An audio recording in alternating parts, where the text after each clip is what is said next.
Support for Another Round comes from Squarespace. Go to squarespace.com today for a domain experience that's transparent and easy to set up. Just make sure you enter offer code Another Round at checkout to get 10% off. Make your next move with Squarespace. Hey everyone, Eleanor from the Pod Squad here. I just wanted to share with you some very exciting news, and that is that Another Round is having a live show in Chicago, and we want to see you there.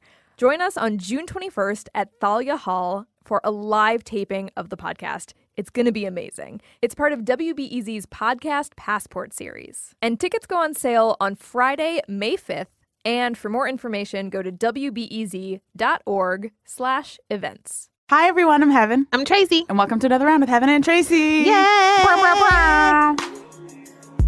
So we have Dr. Kimberlé Crenshaw in the studio. Is this the one and only Kimberlé Crenshaw, a.k.a. the coiner of the term intersectionality that is all over everybody's Twitter streams right now? The coiner of the term intersectionality. Wow. Not just the coiner, the thinker. Yeah. Lightweight, well-versed in critical legal theory. I mean, just imagine putting that on your resume. Can you imagine? You know that word? Yeah. That's all me. That's all me. Also, I can type 95 words a minute. Do I have the job? This is Tracy, not Kimberlé Crenshaw speaking. In case that was unclear. Actually, I type 101 words a minute, so I was being humble. Yo, I'm hyped to talk to her, though. Me I feel too. like it's been a minute since that word has just been sort of like in the ether, but like you kind of forget its roots and like, you know. It's one of those words that gets said so much you don't really think about it when you hear it and when you see it. So she's going to hook it up. Hit him with a little context. Hit him with the context. I ain't going to do it. Hit him with the context. I ain't going to do it. This is what I imagine all black professors are thinking. I mean, once I'm a black professor, that's what that's going to be. Once we get our honorary doctorates. Bam. Listen, hitting we're everybody still with the holding context. out on that. It's happening. Someone get us an honorary doctorate. Please, one of y'all works at a university. I know you do. Yes. Until then, we have Tracy's Animal Corner. Dr. Tracy's in the building. Giving us all the instruction. It's going to be great. I'm excited. Me too. Let's get into it. Let's do it.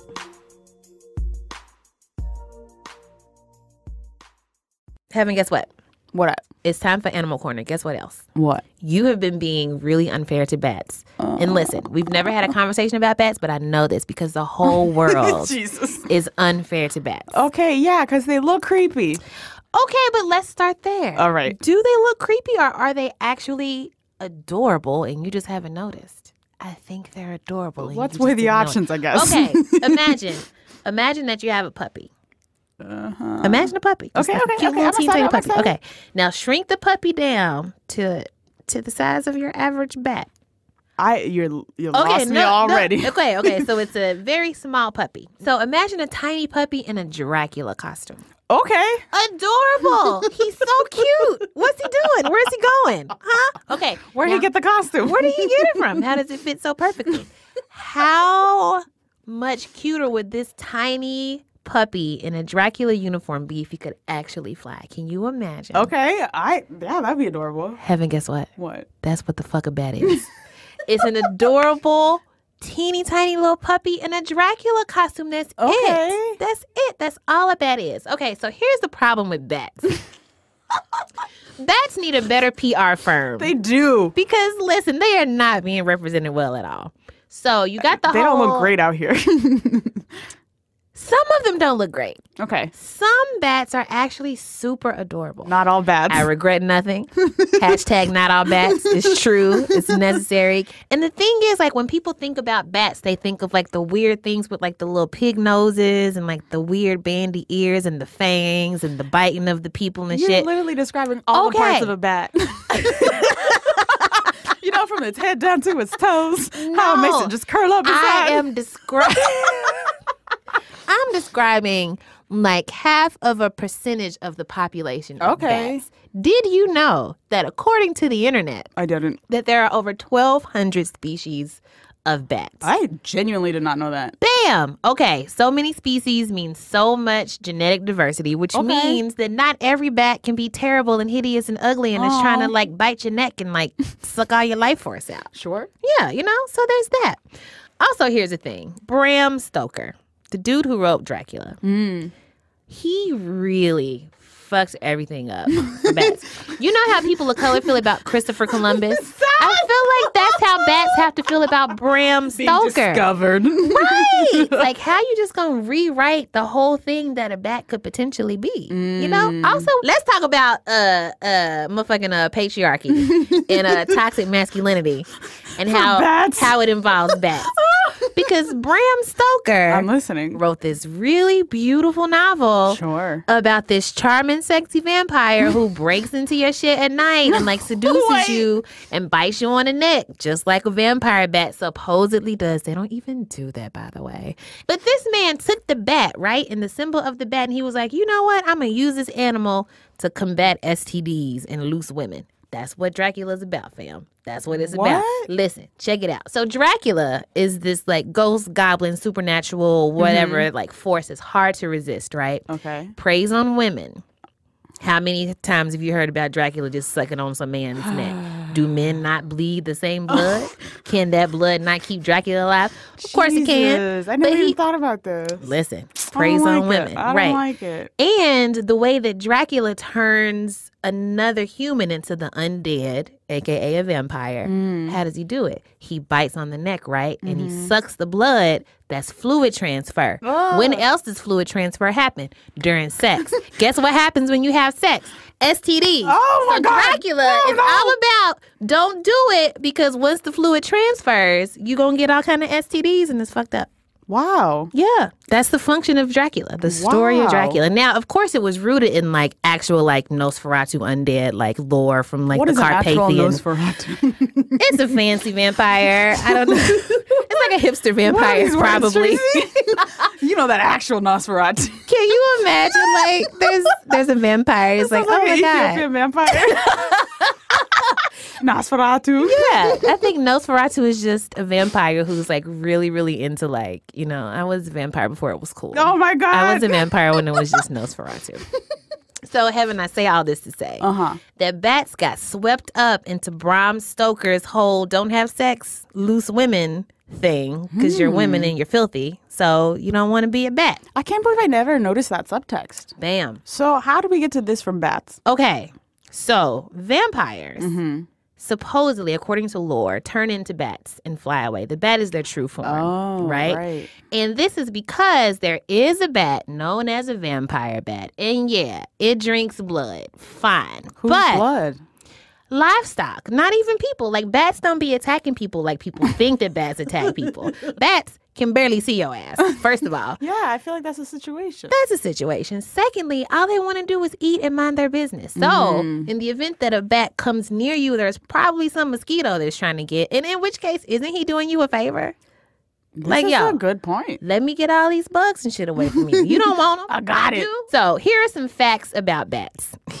Back facts. Ficky. Bat facts. Bat facts. We are not here to fat shame Fat bats. Bat facts. So, back fat. Did you know that 75% of all bats, all types of bats, all bat populations are vegetarian? What? So 75% of bats don't give a fuck about you. Okay, that's good to know. Good to know. And honestly, the 25% that is not vegetarian eats bugs. So, like, there's no bat that's like, ooh, human blood. If I don't do that, I'm going to die. That's some Bram Stoker shit. That's So, what are my dangers with bats? Am I over perceiving the amount of danger there? Yes, you absolutely positively are. So, a lot of people call bats mice with wings. Listen, they're not related to mice at all. I don't know her. It's a complete. Don't know her. She doesn't even go her. This is a completely different ass mammal. It's a bat. It's its own little thing. So there's that. Now, a lot of people are like, oh, well, bats have rabies. Okay. That is honestly my next point. But guess what else got rabies, fam? Dogs. Oh. Raccoons. Foxes. Animals that you are more likely to come into contact with in the wild than a bat. Bats is in caves and trees. Remember, they just like, listen, I'm in that 75% that don't fuck with you. Less than 0.5% of bats carry any disease at all. I'm going to say it again. Less than 0.5% of bats. You sound like the bat lobby right now. They need a hero. Am I wrong? Oh, perhaps I could be Batman. Have you heard any of the new Drake? No. Okay. Well, it ends with a nah. Batman. It's me. Can I get you to admit on the air that bats are kind of cute? Some bats are kind of cute. 1,200 different kinds of bats. Okay. One of them got to be cute. Yeah. I got that. I can confidently say some bats are interesting and cute. Bats are cute. Heaven loves Okay, bats. let's not get crazy. Heaven and bats sitting in a cage. Absolutely not. Hanging out controlling the bug population. Nope. In the plants. No. In the To the Batmobile. To the Batmobile. To the next segment, Batman.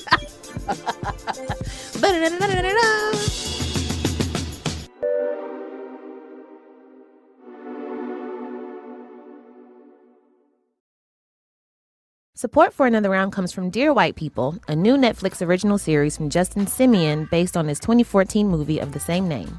Premiering on Netflix on Friday, April 28th, the series takes place in a fictional Ivy League college where a campus radio show called Dear White People forms the backdrop to the lives and relationships of Black students.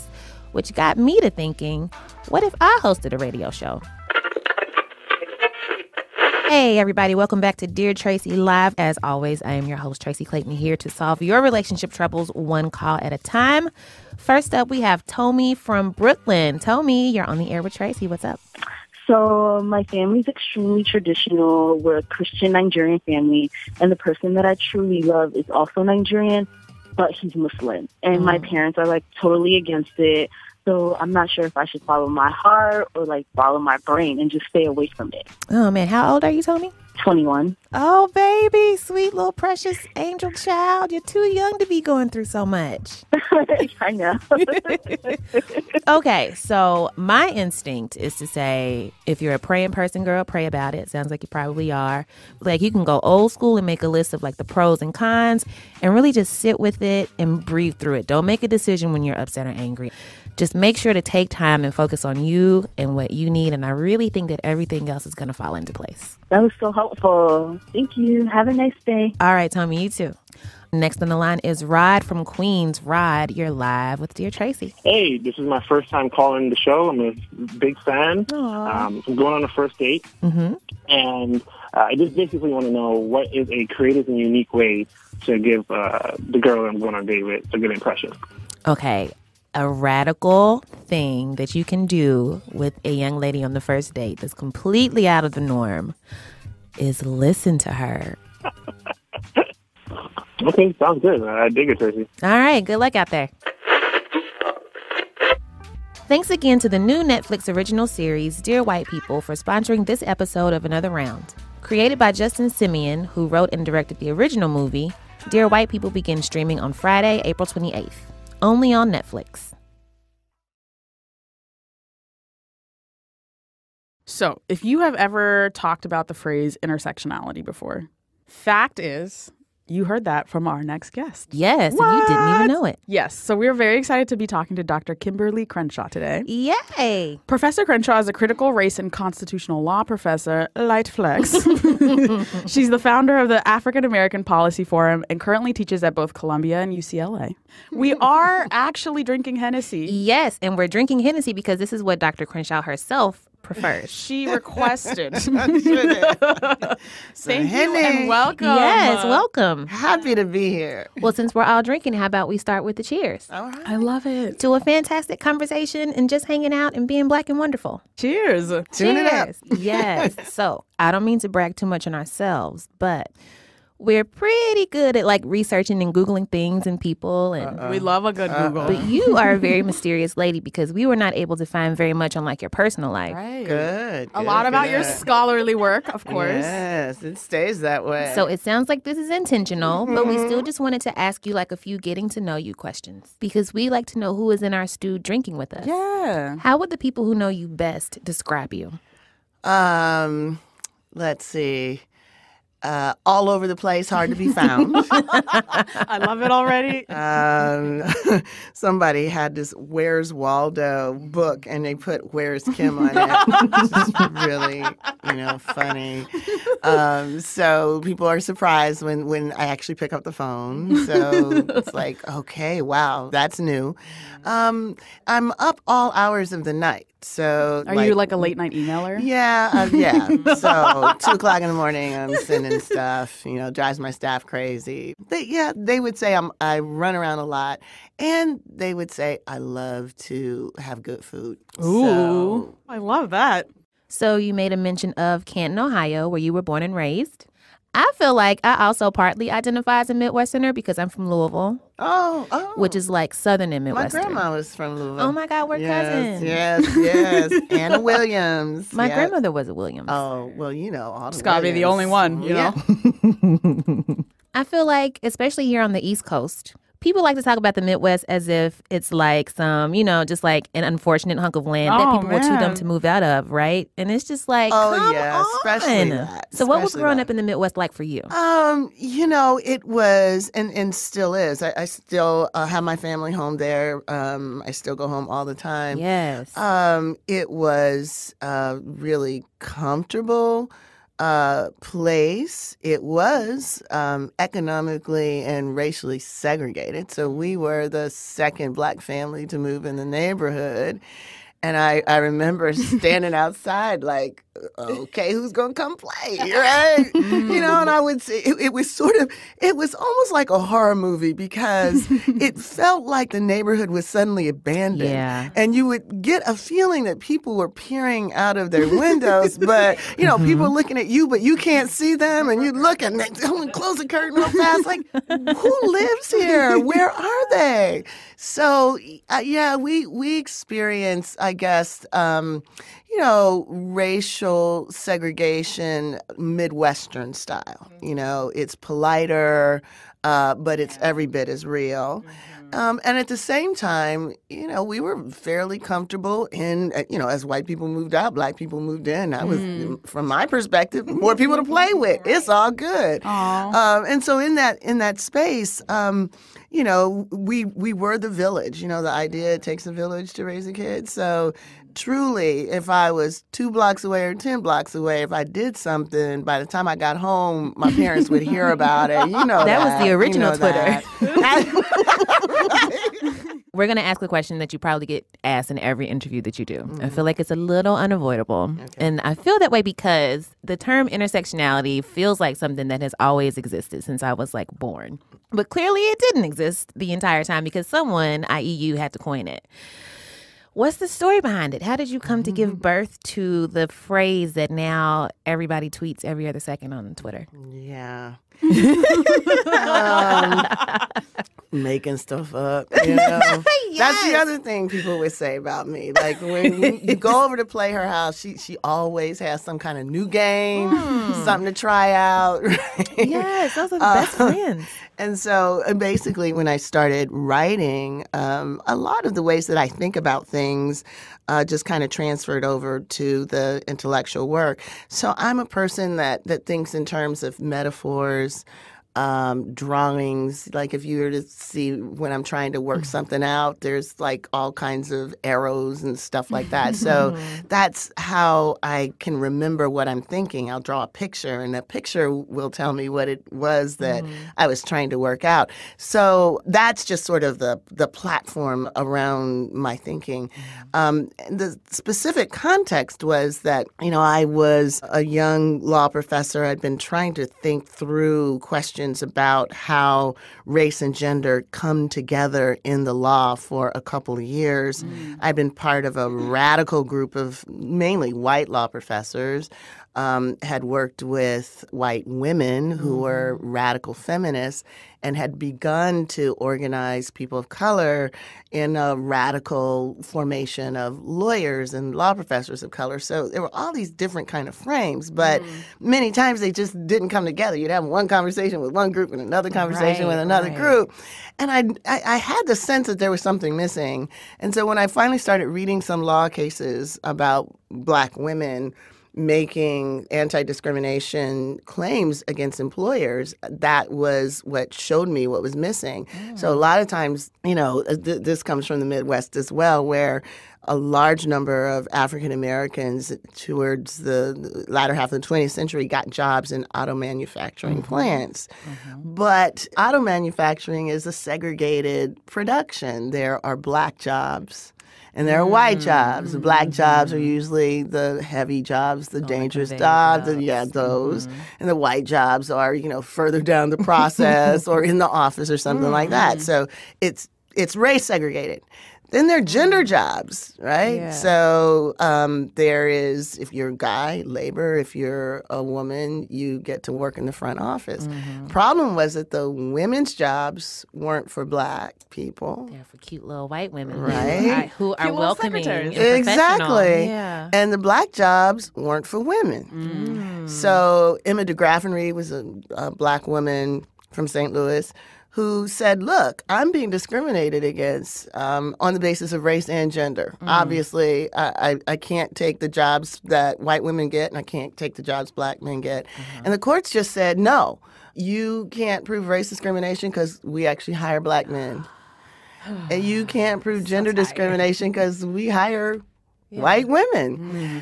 And so you don't exist, basically. So you basically, if you can't figure out how to tell your story in the same way that a black man does or the same way as a white woman does, you don't have a story to tell. And I just didn't get well, I'm living a life and I feel like I can tell my story. Why can't you hear it, right? Why can't the law hear it?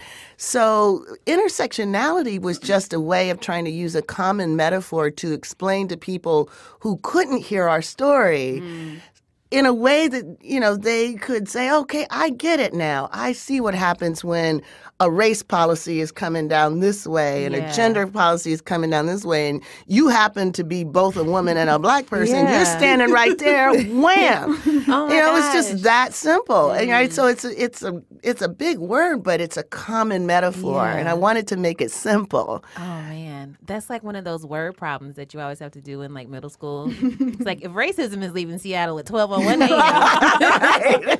And sexism's like, nope. What time are they both going to hit your black ass? That's right. Yeah. Exactly. It reminds me of the title of one of my favorite anything. All the women are white. All the blacks are men. Yes, all the blacks are men. Exactly. And some of us are brave. Yes. Some of us are out here living in the intersections. Some of us are out And I was here. deeply influenced by that, and deeply influenced by the Combahee River Collective and Polly Murray and Bell Hooks. I mean, people who were thinking about gender from a race perspective and race from a gender perspective. So I went into law school feeling very much like I was a black feminist, but the law school didn't have a race project, they didn't really have a gender project, and they certainly didn't have a black feminist project. They're like, what's that? Yeah, what's that? Who are you? Why are you here? I know. Did you grow up thinking, oh, maybe I'll create critical race theory? Right? Like, what did you want to be when you were a kid, and how did you end up here? Well, to hear my family tell it, they thought from the time I was 11 or so that I was going to be a lawyer because I was argumentative. I didn't consider it argumentative. I consider it truth-seeking. Yeah. So, if my parents wanted to punish me for something, I wanted to understand, well, what's the offense? Okay. Did we discuss this before? Because It's not brand new. This is when I think I really decided I wanted to fight injustice. My brother was 8 years older than me, and whenever we went out, they always told me do what he says. Basically, he is the parent. My brother's also 8 years older. Oh, than me. so you know that you know. Okay, you got it. So off we go to church.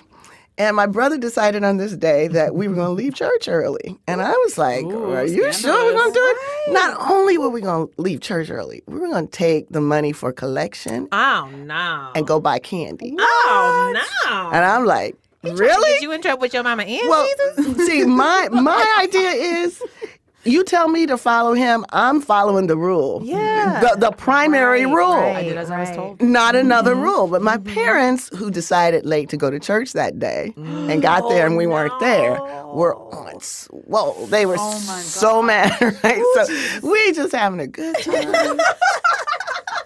We get home and they are blowing it, right? So I think I have immunity. That's what I think. Your Honor, I was just doing what I was told. And they were like, no, you knew you shouldn't have left church. So I'm like, okay, which rule should I have followed? This is a classic legal problem. A conflict of rules. Competing authority. Fair. So, I just kind of got into it with them. And from that point on, they were like, okay, you think you're a little lawyer, but we're the parents. So whatever you're going to be, you're not that yet.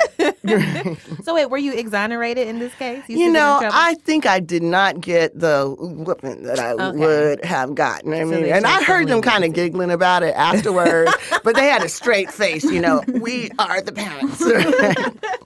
That authority, that's the problem with the state, man. So to go back to the intersectionality term thing. So you give birth to this thing and then it gets released into the world and nothing happens.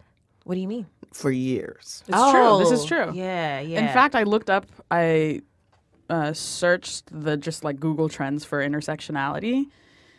And from when they market 2004 to now, the peak was in January 2017, right after the Women's March. And that means this is when it was the most Googled searched that it has ever been, right? Mm-hmm. So right after the Women's March and then peak in March just now. Mm-hmm. I'm not sure if there was like a specific impetus or just it looks like a graph that's like slowly but surely getting Well, if larger. you started it from like With real 1989. when Google did not exist. It would probably be a flat line until maybe 93, 94, little bit of a pickup around Clarence Thomas, Anita Hill, a little bit of a dive around the Million Man March. That was not a popular thing to criticize. And then probably a little further down and just flat for a good bit of time. And then, then suddenly it's and so overnight. Trump gets elected. Well, from the graph, it's like 2012 to 2016 is like the biggest point of like clear rising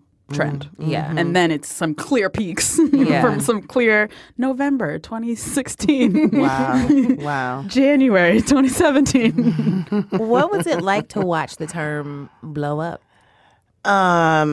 It was a mixed bag, Really? to tell you the truth. Well, because ideas take on a life of their own. Yeah. That's the nature of intellectual and political work. So one has no ability to predict or control how people use the term. So sometimes people use it in ways that somewhat undermine the point.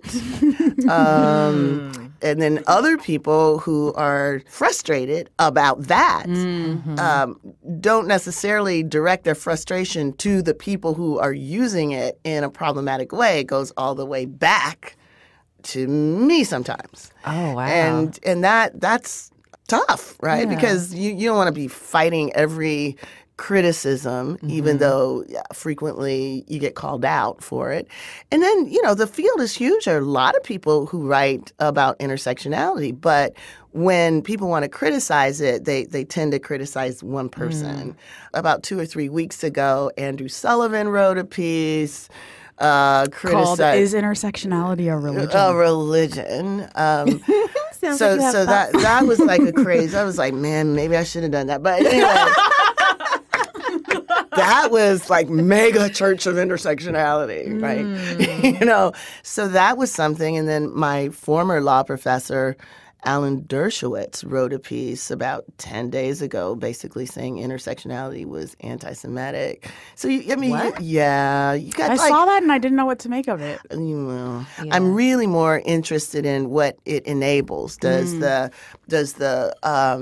traveling of the idea carry with it the capacity to interrogate political practices that are non-intersectional? That's, to me, really the most significant potential payoff. The thing that always gives me pause or kind of like makes me worry is seeing people. It's kind of like the word diversity, right? Like diversity is moments, darling, just grand moments. To quote McSweeney's, I Googled intersectionality, so now I'm totally woke. Yeah, right. Exactly. McSweeney's the humor site. So, like, I wonder if you worry about the same thing happening with the term intersectionality, because like diversity is like the thing that like white people can say to make them look like they're doing like the bare minimum of being a human being. That's right. Like diversity is important. Now I can sit down, you know? And I feel like people do the same thing with the term intersectionality. So how do you navigate that? Yeah, well, that's one of the examples that worries me. You know, they use it to basically authorize themselves as being woke. They use it to say it's complicated. So if it's complicated, you don't have to do anything. Right. I get this. It's complicated. Sit down. Right. Yeah. So that's always my concern. But you know, the flip of that concern is I was on a panel a couple years ago with a prominent white feminist, and she asked me, "Well, would you like to name names?" No. Just thought I'd ask. Not on the first Henny. We make it right there. Okay, we'll get another one. So you know, she asked me, you know, effectively, given the uptake and you know, the depoliticization of intersectionality, are you prepared to give it up? And I said, are you prepared to give up feminism? Ooh. I mean, come on. Now, you know, names, We're all sipping our frames. tea right now. You know, that is the way ideas circulate. You always battle. First, you battle to get the idea in. Right. Then you battle about the content and the substance of the idea. The point isn't to abandon the ground. It is to fight to define what the ground means. And people get that for things that they really care about. But when it's your stuff, they're quick to say, oh, well, that's kind of like past its expiration date. And you throw that out. I'm like, you passed your expiration date. You know? So it's like how's that work? Our theories and the things that we believe, when other people start to hear about them, they become trends somehow. Like, yes, the diversity definition is trendy. Yeah, right. Shouldn't it just be the way that we live our lives? Yeah. Can it stay forever? Is that okay? Did you go to the Women's March? Uh-huh. I mean, the statistic I cited about the Google searches, not the statistic, excuse me, just the graph. Yeah. That peak was after the Women's March when people were Googling intersectional feminism. Yeah. Why did you go? Well, I went for a couple reasons. Number one, I thought whatever the different politics of the march were, the need for the majority of people who actually did not vote for this current president needed to be represented in some way. And this was the thing that was drawing that energy. So I thought it was important to be part of it. I think it's important to put your body where your politics are, where your aspirations are, where your resistance is. So I went for that reason. I also went because the mothers of Say Her Name wanted to go. It was important for them to be part of this mass demonstration. It was important for them to have a space to lift up their daughters who'd been killed by the police, black women killed by the police, whose names frequently are not lifted up. So when they say it's important for us to be there, it's important for us to be there with them. So we took a contingent to the march, and for many of them, it was an uplifting and encouraging experience to be there. Were you surprised that so many white women came out for Trump? I have to say yes. I have to say yes. I mean, if I think the number was something like 53%. 53%. Yeah. So if the famous pussy grabbing hadn't happened, I wouldn't have been surprised, right? I was anticipating it up to that moment. Really? And when that moment happened, I thought, oh, well, finally you get a chance to see that he is a predator not just against those others that you don't identify with. He's a predator against you, right? So I did think that there would be some impact. But, you know, more broadly, Republicans have gotten about that percentage of the white female vote for the last several election cycles. So that wasn't entirely shocking, except for the fact that I thought that would really cause him to take a hit from, especially white working women who have to deal with this crap all the time. Everybody was saying, well, there's no way he'll win, Pennsylvania, because all the bedroom communities around, Philadelphia, all the working women, they're not going to vote for him. There's no way he'll win Michigan. I mean, there were all of these assumptions. And at the end of the day, I think two things. I think whiteness played a role. And I think people forget that white women are white, right? And we're not talking about all of them, of course, but people when they think white male, it just goes as a given. Yeah, sure, white males, they're going to vote in that way, but there's like a question mark about white women. Well, have you been in this country? I mean, are you aware of our history? I mean, white women have voted white, and even feminism historically made arguments. I mean, suffrage was an argument not based on all women. It was based on, hey, we're just like you, white men.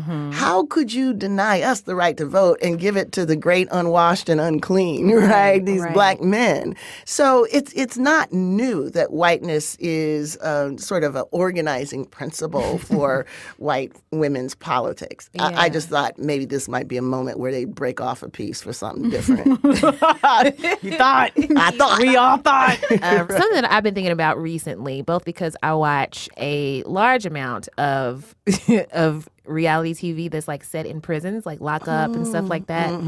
And also because Jesus, Tracy. and also we interviewed Remy Ma not long after her beef with Nicki Minaj. But we talked to her about her time in prison and the criminal justice system and how it forgets all about women and black women, which is a nice loop around to say her name in that whole project. Why do you think it is that women of color, black women in particular, are so forgotten and left out when it comes to talking about like state-sanctioned violence against black people at the hands of police? Yeah. So many different reasons. I think I'd boil it down to the fact that black women are not seen as targets of state violence, and they're not seen as representative of the experience of white supremacy. When you think of white supremacy, when you think of racial violence, you don't think about the black women who were raped historically. When we think about some of our icons, even Rosa Parks, people imagine her entering their consciousness sitting on a bus, refusing to give up a seat. What you don't think about is her long history being a rape crisis advocate for black women who were raped in the South and could not expect realistically to achieve any justice for that.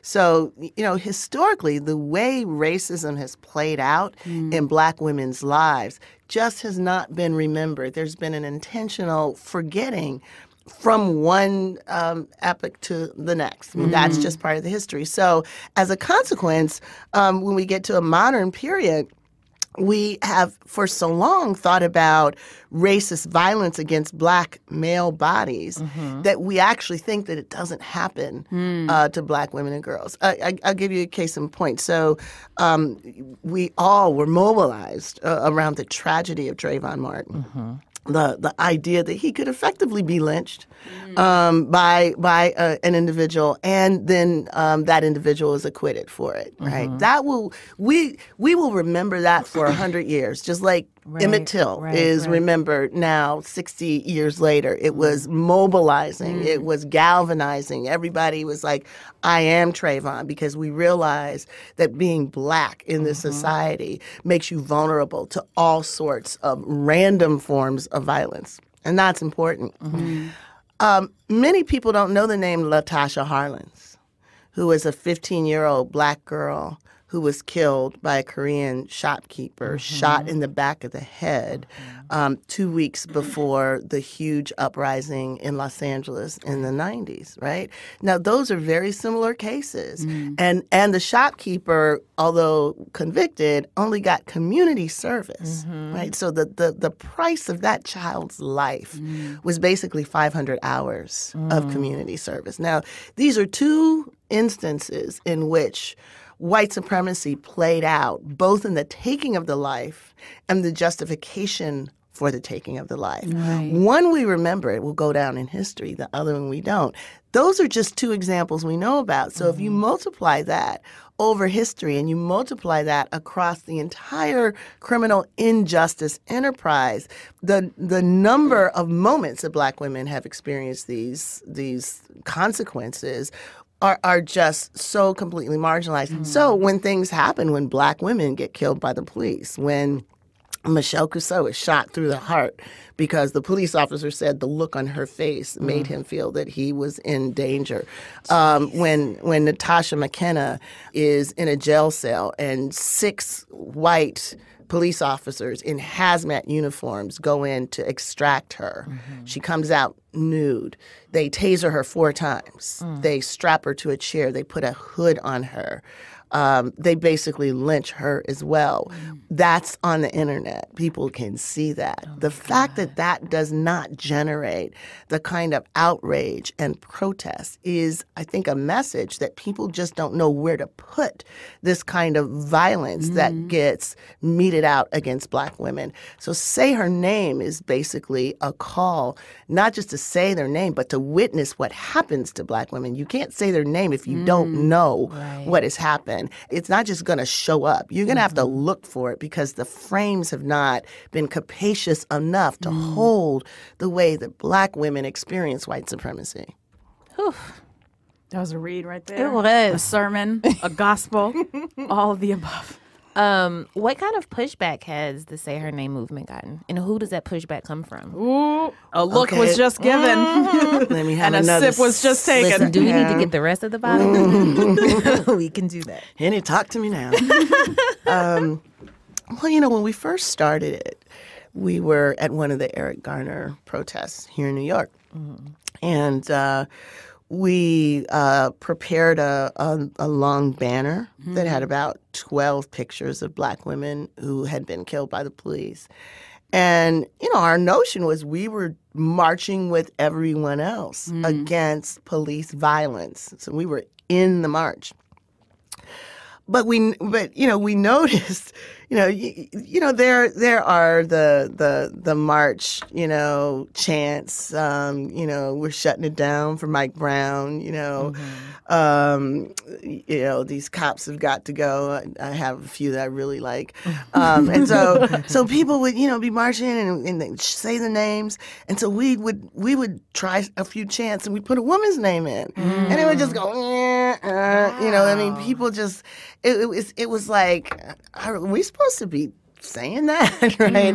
Who are they, and why are they here? So we stepped out of the march and climbed up on the scaffold and just unfurled the banner there. So as people were walking by, they could see it. And I think we saw 3 different responses that it typifies the response to Say Her Name. The first was, thumbs up, right, we should be saying their names. We'll allow it. Yes, we'll allow it. The second was, what? Just people were incredulous. And so they would kind of wander over and just sort of look at the names. So I think there was just, you saw the moment of being shocked with new information. And then there's the third group that were like, what the fuck? Right?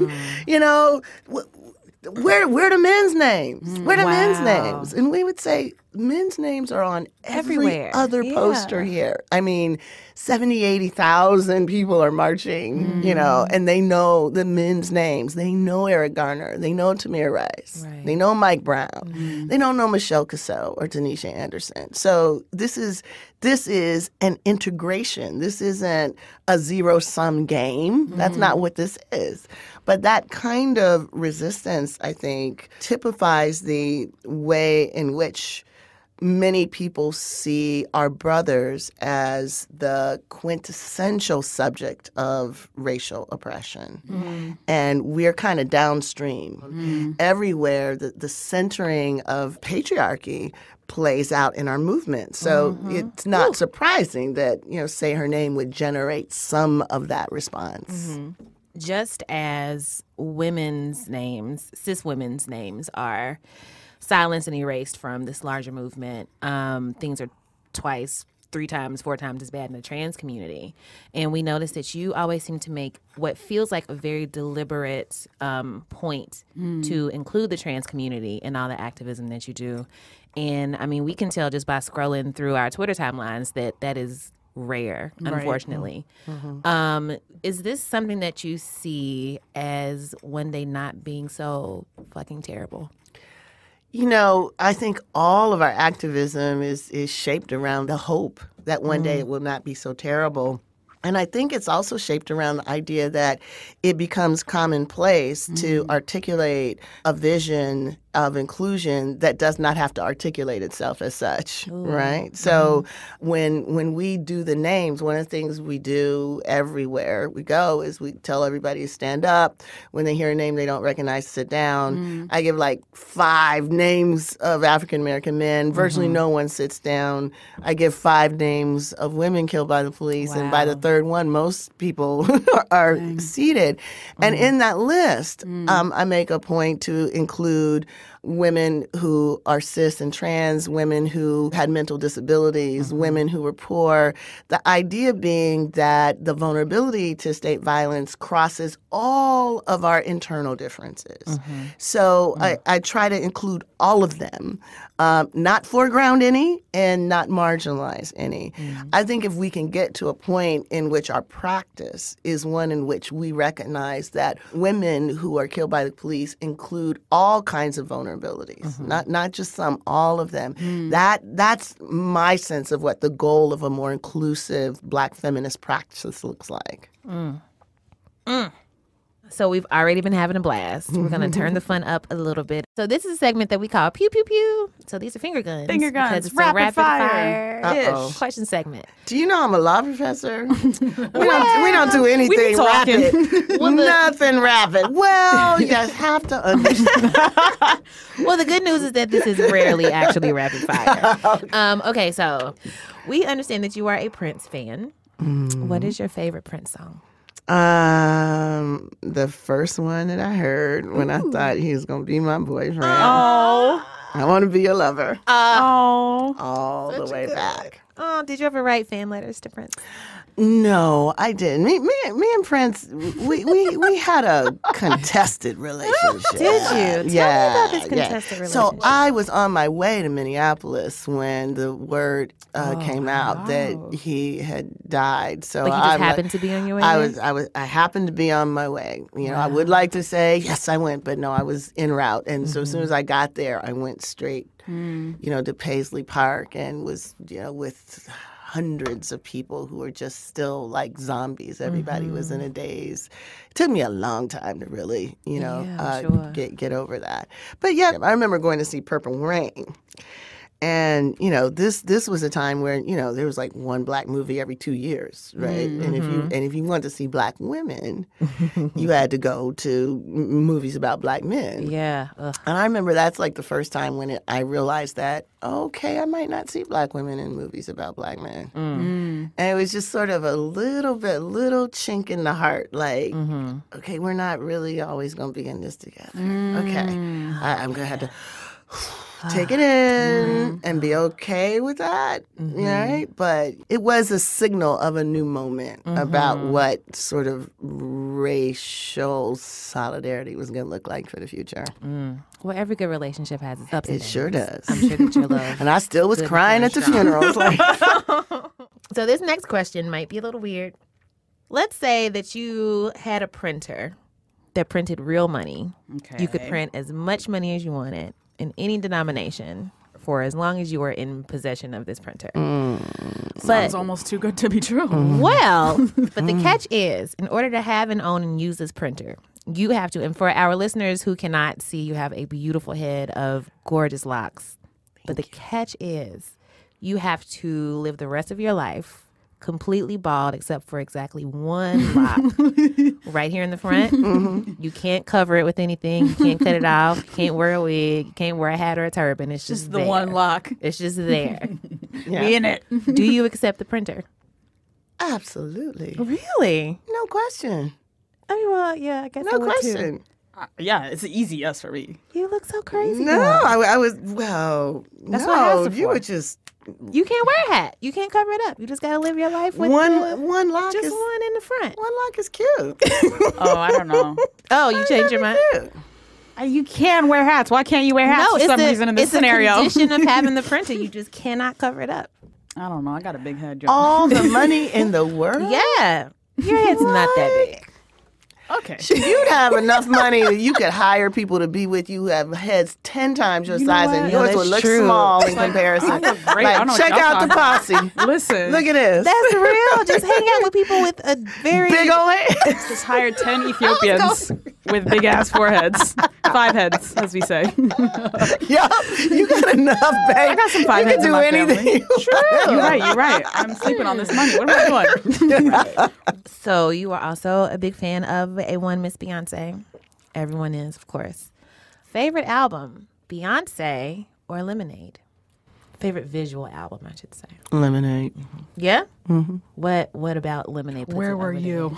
there? Oh, yes. Better question. Forget my question. Where were you when Lemonade dropped? You know, I think I was, well, I remember when when I saw it, we were at summer camp. We have a Black women's summer camp every year at Vassar. And it was a big moment where everybody wanted to sit down and watch it together on the big screen. So, Oh. affirmation. Yes, that's amazing. Watching, like, after that visual album came out, whenever I was in a room with at least 3 Black women and there was, That was the some conversation. sort of screen, we would just like sit and watch it every time. It didn't even matter. Yeah. And then I was Y'all like seen a this church fight, though? service. Y'all Right, seen this I know. fight? Shh, it's coming. It's coming. It's coming. I lately have been obsessed with people's moisturization routines. Lotions, oils, scrubs. What are you doing? Do you have like a specific like I order that have. you like layer everything on? Like, let's you have great skin, by the way. Thank you. skin is Thank popping. you. I bought a steamer for my hair. Ooh. I love it. I love it. Really? Because, you know, when you go to the shop and, you know, they say, well, we're going to put you and give you deep conditioner and put you in this steamer, and they add like some crazy amount to your bill. Like, well, you just put some hot water in my hair. What do you mean?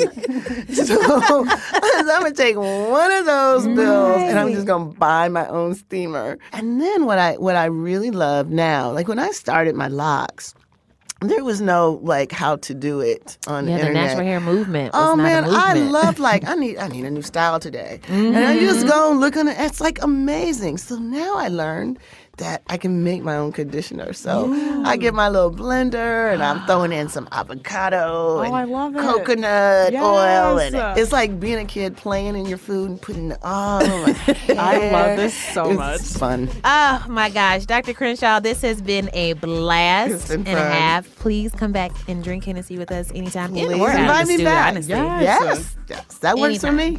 Where can people find you in your work? You can find me at our website, which is www.aapf.org for African American Policy Forum, or you can follow me at Sandy Locks on Twitter or AA Policy Forum on Twitter. Fantastic. Please Dope. come back. Yes, please invite me. Make sure you bring the Henny. Yes.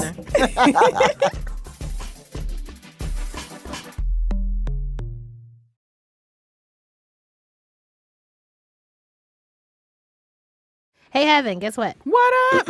I have a song for you. Can I sing it? Yes.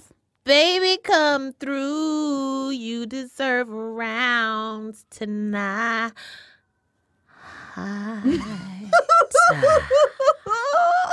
been practicing. I hate you. There's choreography too. I just didn't have the room for it. Yo, it's not about rounds. Who you buying around for?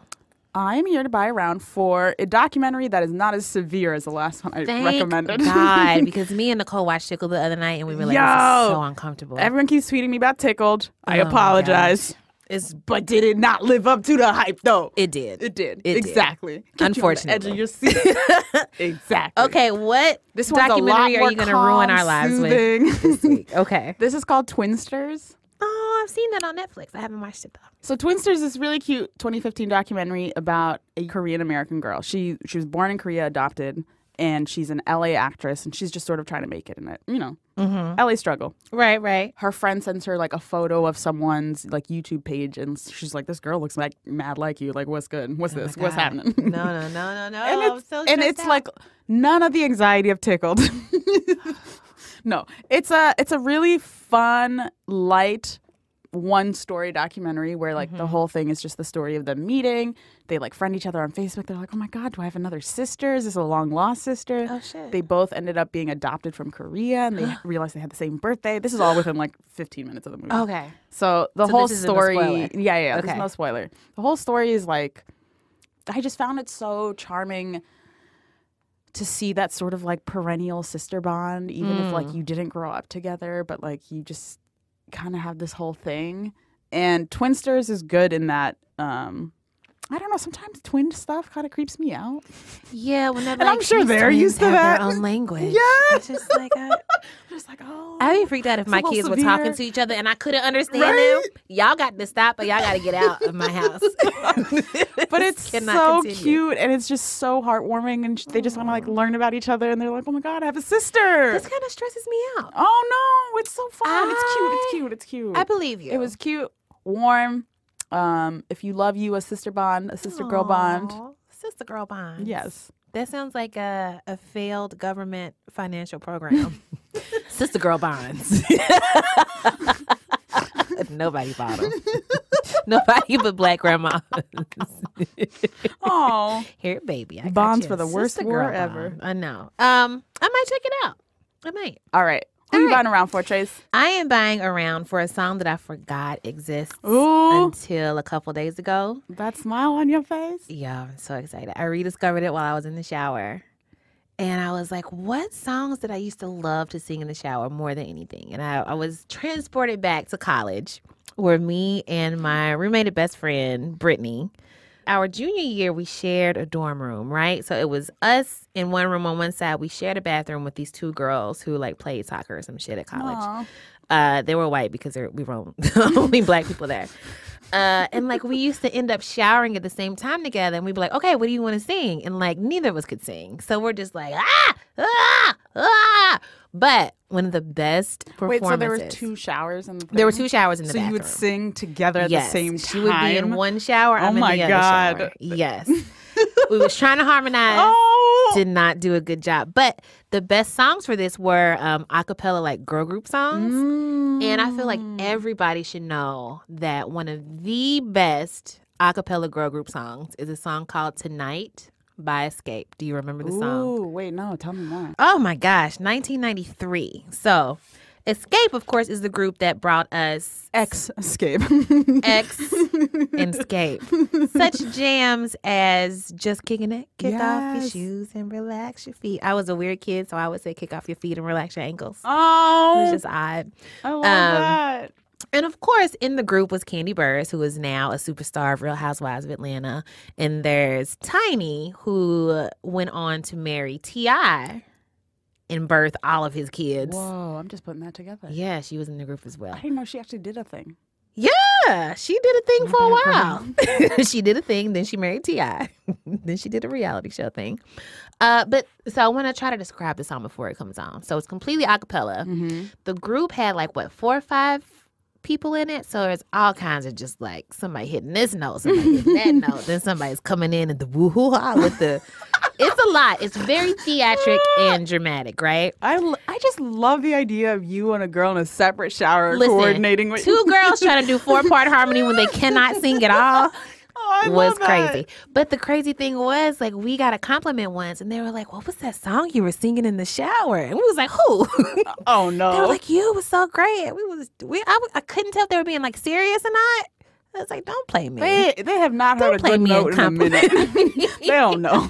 I know. But this is like the quintessential like song that girls in the 90s would sing at their high school talent shows. Okay. There are highs that are too high and lows that last entirely too long, and it is beautiful. It's great.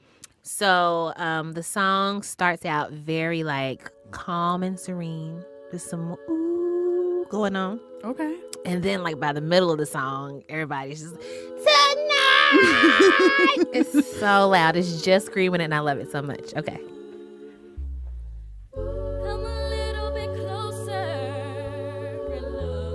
Come on, Harmony. I don't know if I've ever harmonied in my life. Nor have I, in spite of me trying. So this is Candy Burris. That's what she does. That makes so much sense